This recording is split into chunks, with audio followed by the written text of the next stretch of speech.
All right, let's turn now to Capitol Hill, where the confirmation hearing for another one of Trump's cabinet picks is underway. Brooke Rollins is set to be the next agriculture secretary. She is facing lawmakers right now. And meanwhile, top GOP senators are saying no to recess until President Trump gets his full cabinet, vowing to stay in session until the nominees are all confirmed.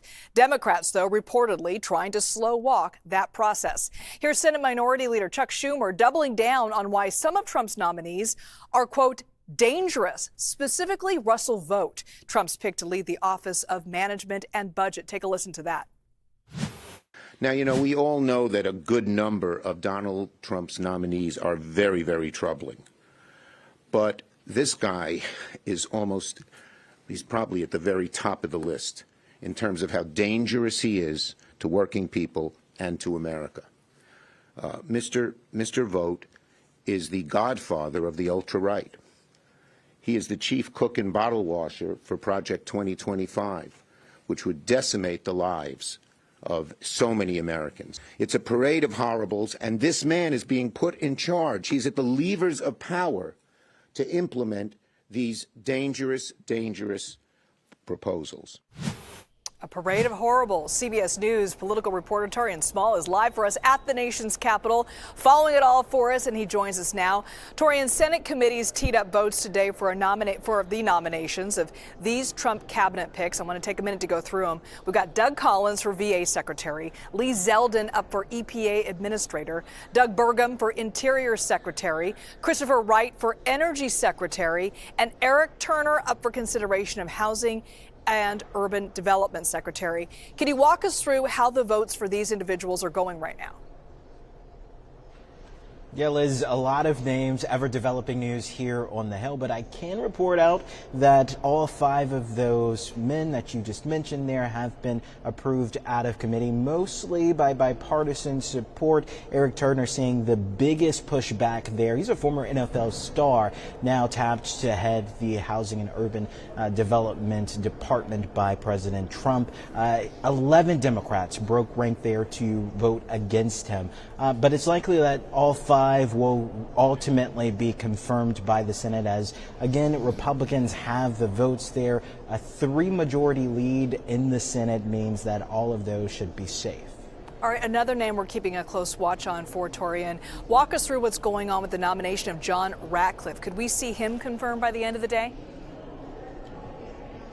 Right. So essentially, Democrats have moved to slow down his nomination process. They're invoking the filibuster because Republicans don't have that 2/3 majority to push this through. This slows down the process a little bit. We've seen now the majority here, look to do a cloture vote that would then opt for a simple majority after a certain time limit for him to go through it. It's likely that he has the numbers there to get confirmed. He'll likely be the next name.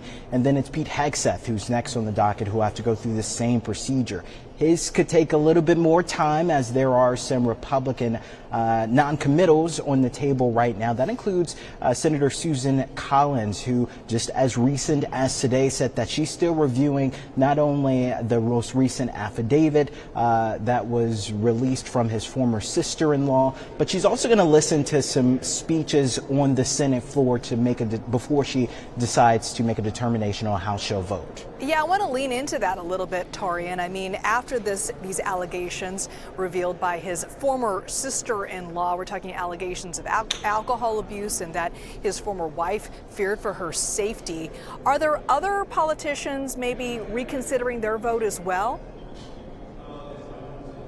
Liz, Lisa Murkowski has also been one who's expressed some type of reservations about this moving forward. She didn't like the process. She talked about this when Trump was first elected, how the administration, then the campaign, was pressuring senators to vote in their favor. She didn't necessarily like that. On top of that, already had some reservations about Hegseth. She's also reviewing this recent affidavit that gave her pause. We also don't know where former Senate Majority or Minority Leader Mitch McConnell stands on this. He's also, has had some bouts with the president, has not necessarily agreed with every decision there. So we'll be seeing where he votes.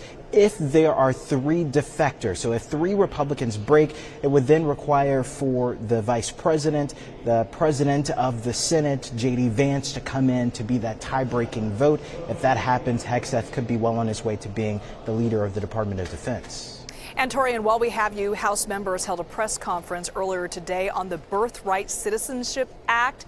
Let's listen into what Congressman Brandon Gill from Texas had to say about this. Let's listen to that. Over the past 4 years, Joe Biden and the Democrats have unleashed chaos on our country, importing over 10 million illegal aliens, including people from all over the globe associated with terrorist organizations, absolutely ripping our cultural and social fabric in two. We've essentially ceded sovereign American territory. We're importing the third world, and in the process, we're becoming the third world. That's why we can see apartment complexes in Aurora, Colorado being taken over by criminal migrant gangs.